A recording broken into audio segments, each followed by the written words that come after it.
Baobá, semente lá da África. Baobá, brota no meu coração.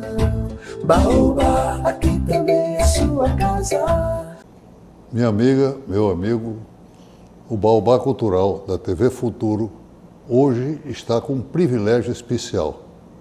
Estamos na reitoria da Universidade Federal do Rio Grande do Norte, que tanto nos orgulha. Hoje nós estamos tratando de um homem que foi vocacionado. O destino parece combinar as coisas. Eu digo que é deuscência, não é uma coincidência, são deuscência. Ele é um bisneto de professor. Observa, bisneto do professor Pedro Gugel. Nós vamos entrevistar um professor de excelência, um tipo diferente, como pessoa humana, um sujeito admirável. Eu só posso dizer a palavra isso. Eu sou admirador dele porque ele é admirável mesmo. Vou mostrar a vocês alguma coisa. De um lado, ele é também bisneto da esposa do professor Pedro Gugel, que é Mãe Quininha. Mãe Quininha é uma artista. Morreu cedo o seu marido, 5 filhos, e ela teve que trabalhar. E como era uma artista, o que é que ela fazia? As coisas mais deliciosas que o seridó tem. Ela fazia doces e flores. E vendia essas flores para facilitar. Também exerceu a função de parteira. Trazer ao mundo dezenas, eu acho que milhares de pessoas que nasciam lá. Veja a conformação deste homem que eu vou entrevistar hoje. É o reitor magnífico, e olha que eu não uso essa expressão para muita gente. Reitor magnífico, invertendo a posição normalmente chamada, José Daniel Diniz Melo. Esse era vocacionado. O pai, Antônio, não podia ser melhor. A mãe era bondade e o pai, um senhor engenheiro. Penso que isso influía, repare, um professor, descendente de um professor, de um artista e diretamente ligado a um engenheiro. O nosso entrevistado de hoje para o programa Baobá Cultural tem toda uma história. Não conheço, nem nunca ouvi falar, olha que eu sou do ramo, como professor e atento às universidades. Nunca ouvi falar que alguém tivesse uma carreira tão nitidamente acadêmica. Começou na nossa universidade, se formou nesta universidade.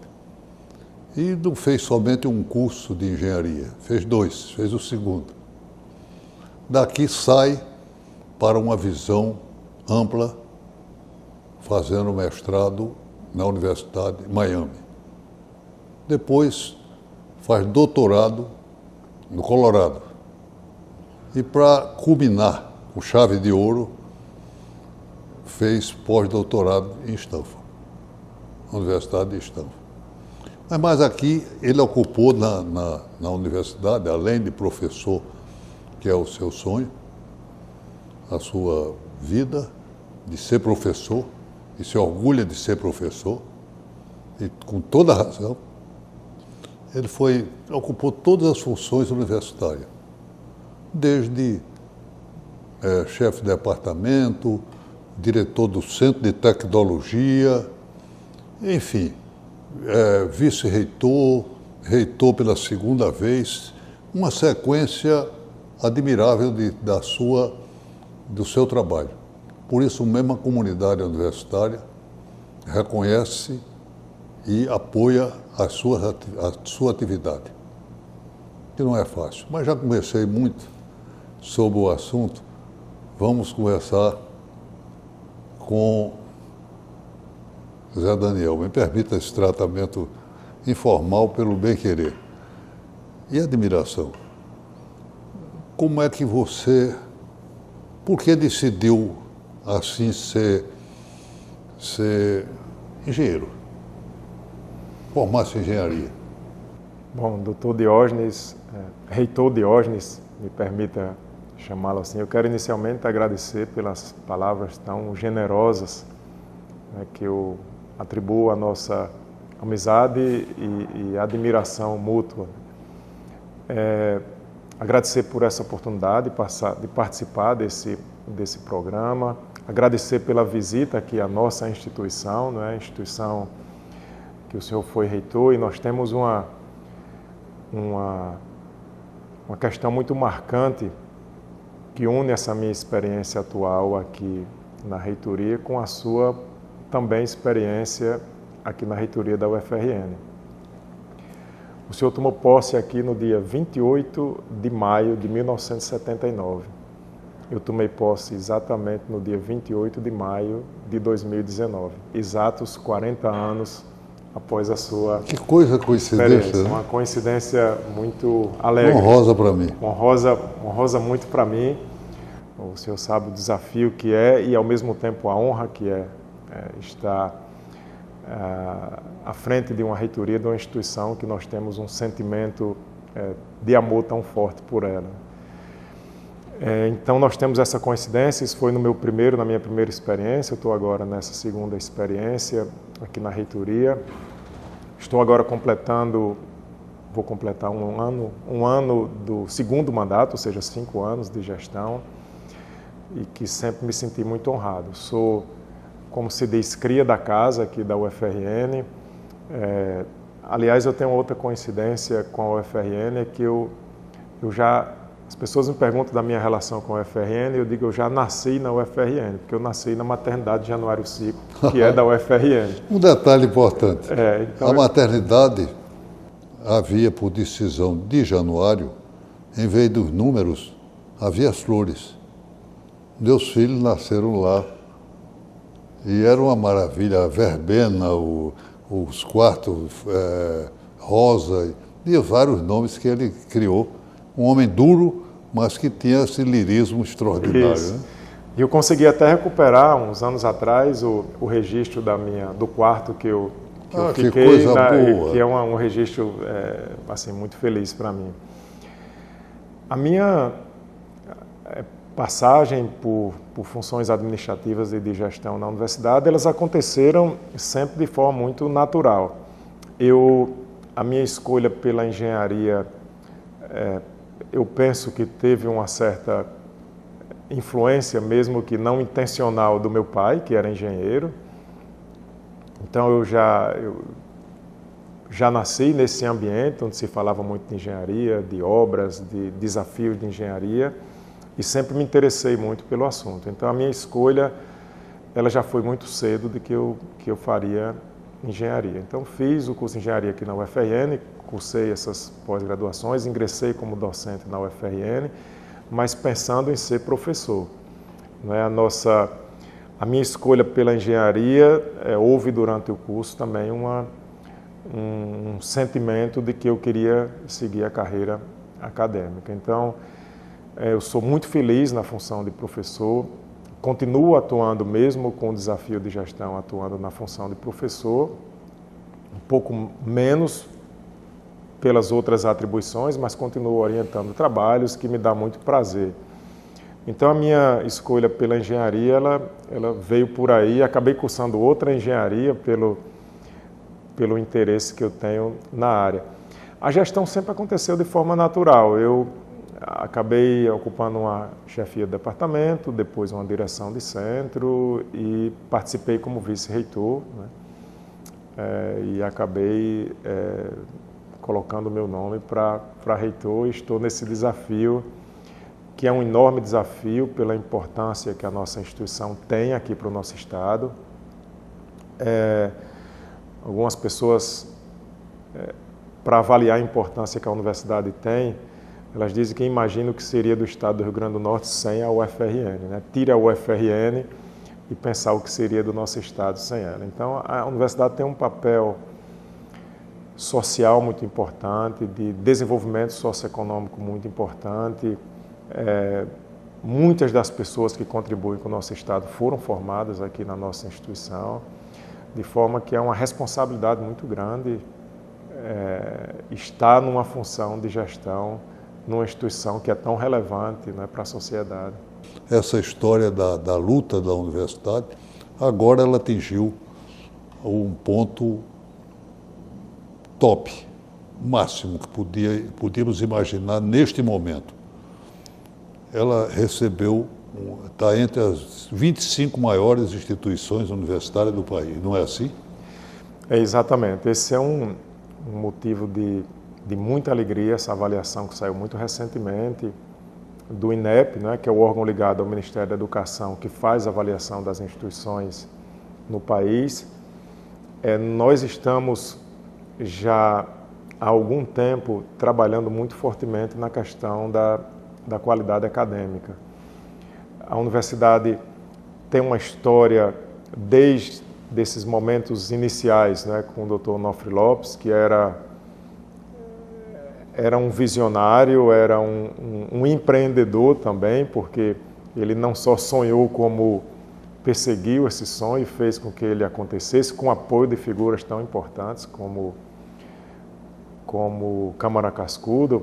Por sinal, sobre Câmara Cascudo, vou abrir um pequeno parênteses aqui para dizer que nós vamos, esse ano, a nossa universidade, a nossa editora, vai fazer um relançamento de um dos livros dele que já foi, enfim, editado anteriormente, vai sair uma nova edição, e um novo livro de material inédito que fala sobre as ruas de Natal. Ele fez um estudo numa época sobre todos os nomes de rua e de onde vem aquele nome, por que aquela pessoa estava sendo citada. E a universidade vai publicar esse livro esse ano, junto com a família, e é sempre uma honra para nós. Mas, voltando aqui ao ponto inicial... E parabéns também, porque eu sei que a Global é muito ciumenta das publicações, porque tem um contrato com a família. Sim. E já é uma vitória sua, da universidade, como no seu reitorado atingiu esse padrão nível A, o máximo que a universidade podia atingir, essa de conquistar e publicar livros de Cascudo. Para nós é uma alegria muito grande. A família nos procurou sobre esse assunto, conversamos, e é uma alegria muito grande. A universidade precisa reconhecer essas pessoas que foram tão importantes em momentos tão específicos e críticos como o nascimento, por exemplo, da própria instituição. Então, nós estamos trabalhando nessa questão de qualidade já há um tempo. Iniciamos uma discussão... Que é o reconhecimento da qualidade. Exatamente. Esse reconhecimento que houve agora é o reconhecimento de qualidade. Estamos trabalhando nisso há alguns anos. Começamos uma discussão, depois transformamos isso numa política institucional, uma política de qualidade, de graduação e de pós. A intenção nessa política não é uma intenção de ranking ou de estar à frente de instituição A ou B, não é isso. É que a universidade, a UFRN, ela possa ofertar ensino, pesquisa e extensão, todas as atividades acadêmicas com a maior qualidade que estiver ao seu alcance. Nós queremos fazer o melhor daquilo que está ao nosso alcance. Então, aprovamos essa política, ela foi... a comunidade abraçou muito essa causa. Existe um compromisso muito grande em todas as unidades, em centros, unidades acadêmicas, coordenações de curso, departamento. Foram várias iniciativas dessa política, introduzimos um planejamento acadêmico de forma institucionalizada, criamos uma comissão de graduação e passamos a acompanhar muito de perto os projetos pedagógicos de curso. Enfim, são várias as ações voltadas para essa política. E a universidade está numa curva crescente de qualidade.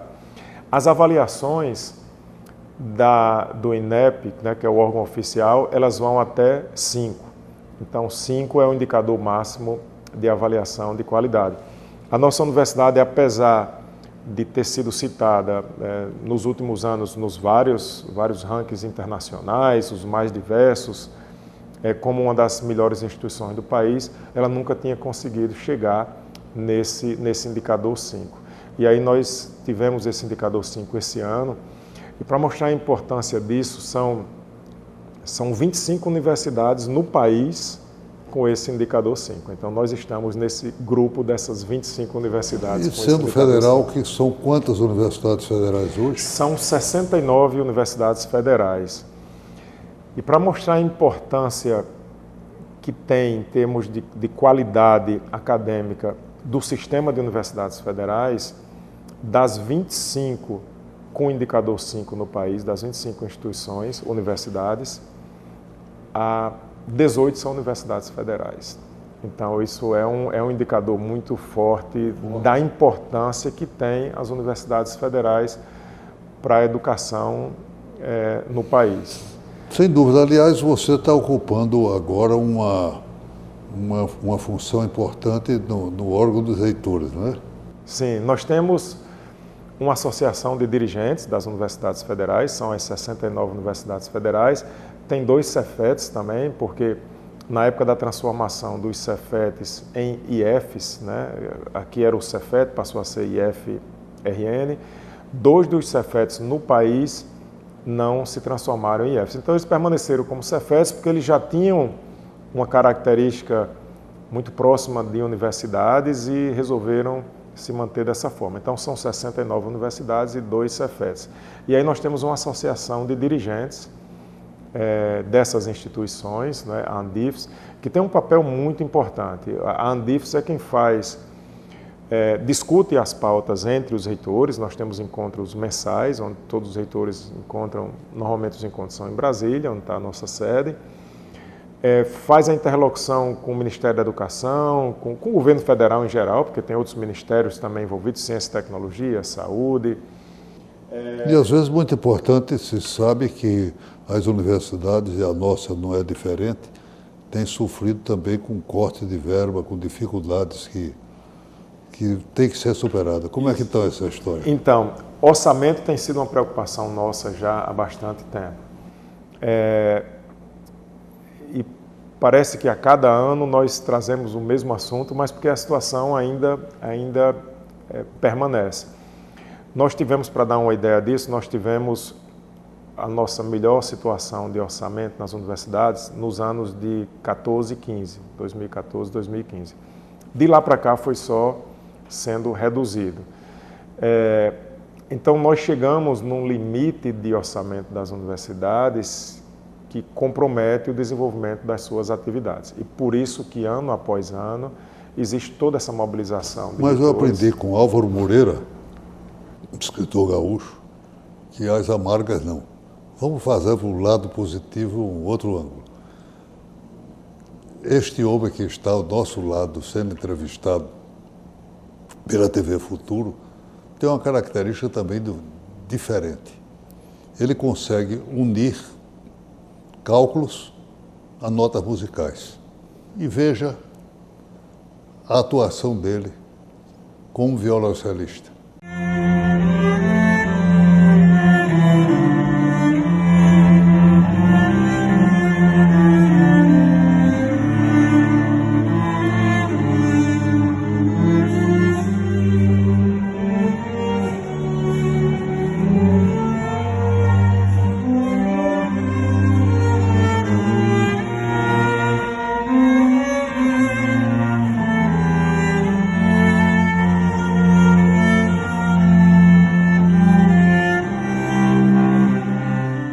Meus amigos, há muitas coisas que a universidade trabalha. Modifica o Estado é outro com isso aqui. Eu dizia que a universidade, e fiz até um trabalho sobre isso, deve ser receptiva. Todas as vozes, é a confluência de todas as vozes, discordante, concordante, dissonante, mas isso é a soma de cada um no seu setor de apresentar essa junção. E, obviamente, um reitor como este tem sabido conduzir e, por isso mesmo, merece o apoio dos professores, que o professorado da nossa universidade é o melhor que o país tem, não tem nada melhor do que o professorado, a dedicação dos funcionários, e os estudantes saem daqui para brilhar. É o que nós temos visto ao longo da vida. Mas há também as instituições ancilares da universidade. Por exemplo, a Metrópole Digital, que é um reitor, um cara competente e capaz, trabalhando lá à frente. Como é que você vê assim a Metrópole Digital? Então, a universidade é exatamente isso que o senhor colocou, essa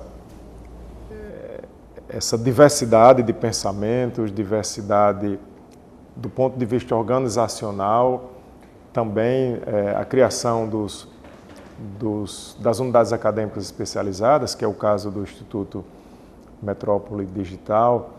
Elas são unidades com características muito específicas. No caso do Instituto Metrópole Digital, foi um instituto criado muito focado na inovação. Então, o coração dele era uma incubadora de empresas e o que circundava esse coração era cursos técnicos, curso de graduação, curso de pós-graduação, enfim, outros cursos de especialização ofertados também pelo IMD, tudo focado nessa questão da inovação e dessa incubadora de empresas.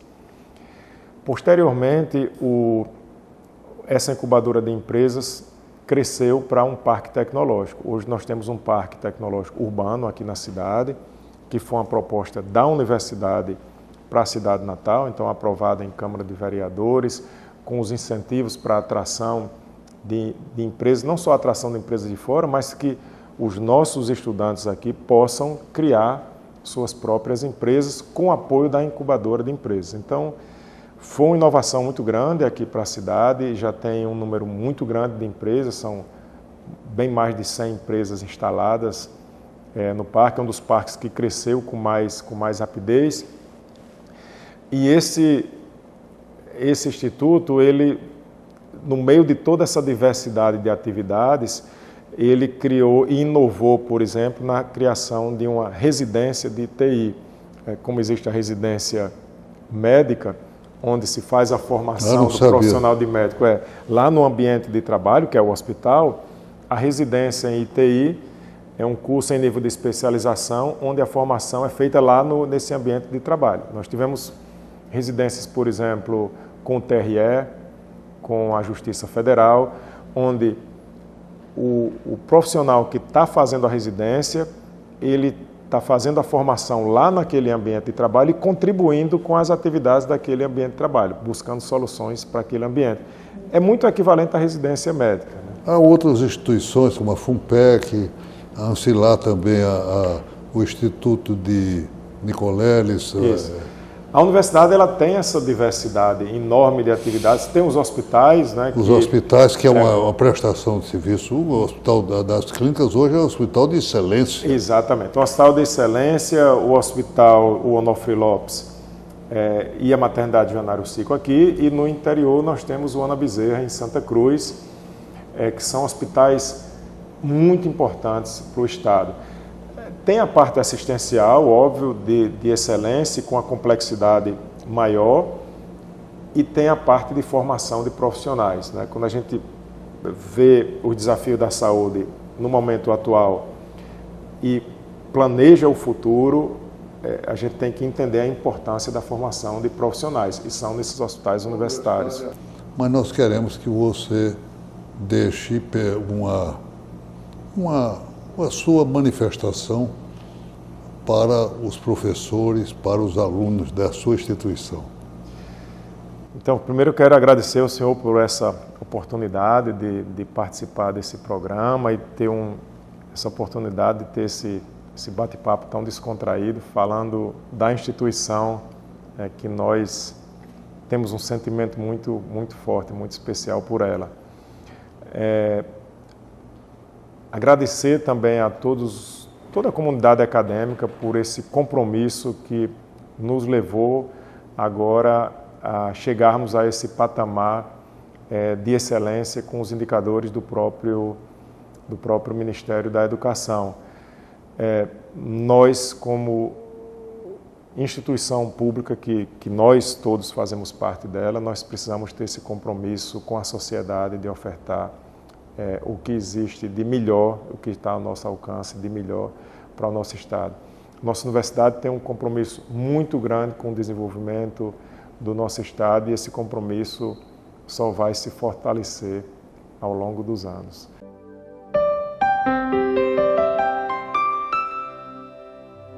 Meus amigos, eu faço sempre neste programa uma indicação de um livro. Desta vez, não é um livro. Este é o primeiro de uma série de 5, uma obra magistral realizada na administração do reitor José Daniel Diniz. Realmente é um trabalho notável. Trata-se da obra completa, um trabalho elaborado com o apoio do acadêmico e crítico, sobretudo crítico, Vicente Cerejo, mas que reuniu a obra deste, um dos 2 mais importantes escritores do Rio Grande do Norte. Câmara Cascudo e ele, seguramente, são os maiores escritores, reconhecido nacionalmente, Cascudo mais do que ele, mas o Brasil precisa dar a dimensão que ele tem. Ele que foi valorizado por Raquel de Queiroz como o maior, por Câmara Cascudo, que me disse que ele era talhado em pau-ferro, a cara dele era talhada em pau-ferro, e que gostava dele chamar Oswaldinho, mas também por um Gilberto Freire, por figuras notáveis, por Vigílio Maia, do Ceará, figura notabilíssima de Vigílio. Enfim, precisa ser reconhecido. Esta obra é monumental. Tanto que eu decidi fazer uma outra coisa. Ele era acadêmico. Na nossa academia norte-rio-grandense de letras, que eu tive a alegria de recebê-lo lá. Verifiquei que havia um jeito de dar um complemento desta obra. A correspondência dele. Na época, o e-mail era cartas.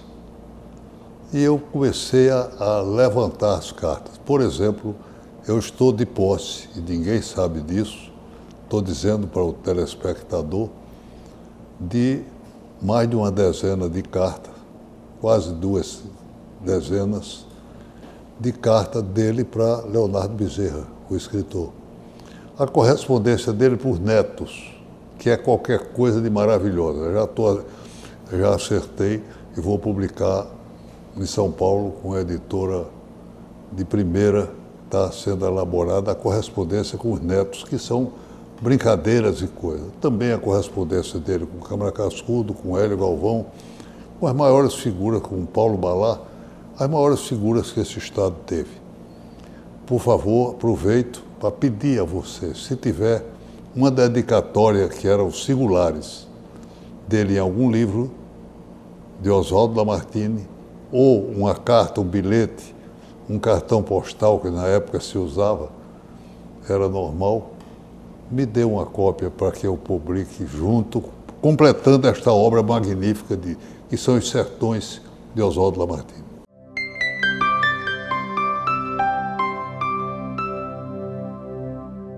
Eu faço sempre uma frase para finalizar, e a outra não podia ser a de hoje, que não é o seguinte: a universidade é a instituição de excelência da ciência, das artes, da tecnologia. Valorize a nossa universidade, valorize o trabalho que aqui está sendo feito, reconheça a importância do Rio Grande do Norte, esse estado singular, dê apoio ao nosso desenvolvimento e divulgue o nosso programa, que nos fará bem. Ele estará sempre com você aos sábados, às 8 horas da manhã e no domingo, ao meio-dia.